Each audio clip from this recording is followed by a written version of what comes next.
Bonjour à tous, je vous inviterai aujourd'hui à ne pas prendre vos rêves pour la réalité et surtout à ne pas faire l'inverse non plus, à ne pas prendre la réalité pour un rêve. Avec Dieu, c'est souvent ce qui se passe. La réalité dépasse nos attentes, la réalité que Dieu nous fait vivre, dans laquelle il nous fait entrer, dépasse largement nos attentes.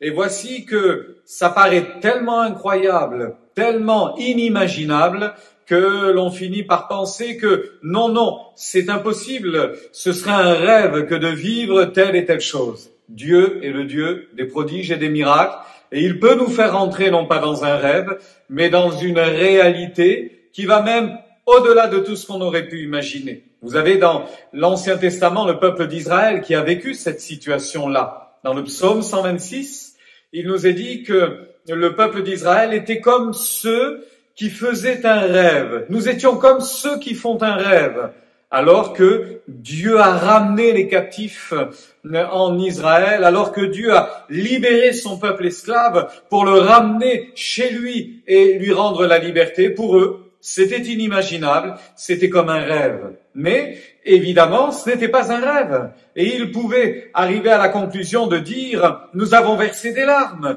Eh bien, maintenant, nous sommes heureux. Nous avons semé avec larmes. Nous moissonnerons avec chant d'allégresse. Le soir arrivent les larmes et le matin vient l'allégresse. Je souhaite que pour cette journée, je souhaite que pour les jours à venir, je souhaite qu'à partir de maintenant, vous ne viviez pas frustré en disant « mais si seulement les choses pouvaient changer, j'aimerais tellement ne pas vivre ma réalité, mais vivre une autre réalité. Et j'aimerais que ça ne reste pas un rêve, que Dieu accomplisse un miracle dans votre vie, que Dieu vous encourage et que par la foi, vous teniez bon, vous vous accrochiez aux promesses divines jusqu'à être exaucés et à vivre de belles choses. » L'apôtre Pierre nous laisse un bel exemple. Et je conclurai avec son exemple. L'apôtre Pierre nous encourage. Alors qu'il a été arrêté, il va être jugé, certainement mis à mort. Il passe sans doute sa dernière nuit. Et alors qu'il dort profondément, un ange entre dans la prison, le réveille en le secouant, en le frappant au côté assez fortement. Et alors que Pierre se réveille, il nous est dit que l'ange lui demande de se lever. Les chaînes tombent. La porte de la prison s'ouvre, il continue dans les couloirs, et voici qu'une deuxième porte s'ouvrira, et enfin une troisième, le menant jusqu'à l'extérieur de la prison. Et la Bible dit que, alors que Pierre vit cet événement-là, qui est bien réel, il a l'impression de faire un rêve. Il s'imagine rêver ceci, rêver sa liberté, rêver sa sortie spectaculaire de la prison, rêver d'échapper à la mort. Pour lui, c'est une vision, c'est un rêve. Ça n'est pas la réalité. Il se dit qu'il était persuadé que ce qu'il vivait n'était pas réel, mais n'était qu'un rêve. J'aimerais vous encourager en vous disant ce que Dieu nous fait vivre ne doit pas rester un rêve.